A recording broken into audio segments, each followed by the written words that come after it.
étant donné ces contraintes de temps. Pour le groupe Horizon, Monsieur Thomas Lam. Merci Madame la Présidente. Monsieur le Ministre, d'abord merci pour l'état des lieux précis que vous avez dressé sur la situation de l'industrie en France.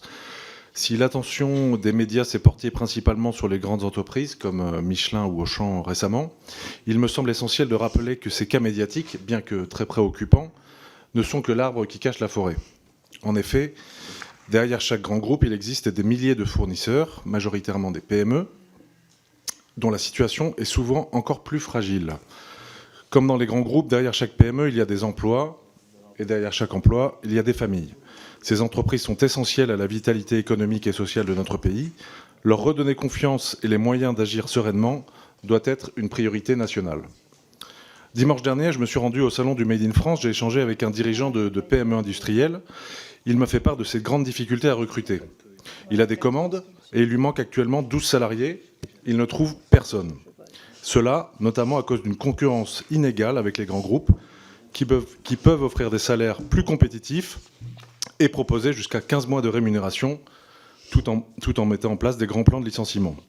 Ce témoignage, Monsieur le Ministre, illustre un sentiment général partagé par de nombreux entrepreneurs, celui d'un État perçu comme généreux envers les grandes entreprises, tandis que les PME familiales sont laissées à l'abandon, prises entre deux contraintes majeures.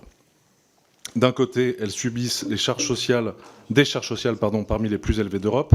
De l'autre, elles doivent faire face à un empilement de normes et de réglementations qui freinent leur activité et leur croissance. À cela s'ajoute un problème majeur, les impôts de production. Les augmenter, en plus de l'impôt sur les sociétés, c'est envoyer un signal clair, celui de pousser l'emploi hors de nos frontières. Ces entrepreneurs, véritables piliers de notre économie locale, ne demandent qu'une chose, qu'on leur permette de travailler sereinement. Alors, Monsieur le Ministre, ma question au nom du groupe Horizon est indépendant et très simple.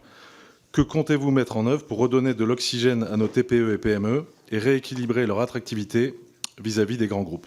Je vous remercie, Monsieur le Ministre. Monsieur le Ministre.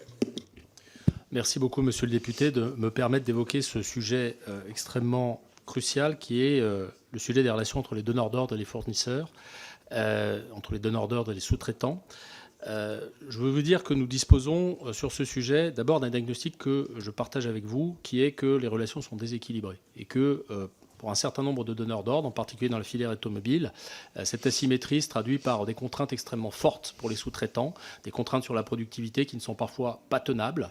Et certains groupes, je pense en particulier au groupe Stellantis, font à ce titre l'objet d'enquêtes. Une enquête de la DGCCRF a été lancée sur Stellantis pour analyser de manière très approfondie les relations, la nature des relations qui peuvent exister, et des relations parfois asymétriques et illicites entre les donneurs d'ordre et les fournisseurs. Donc ça, c'est un premier point et un premier levier dont nous disposons pour essayer de réguler cette relation.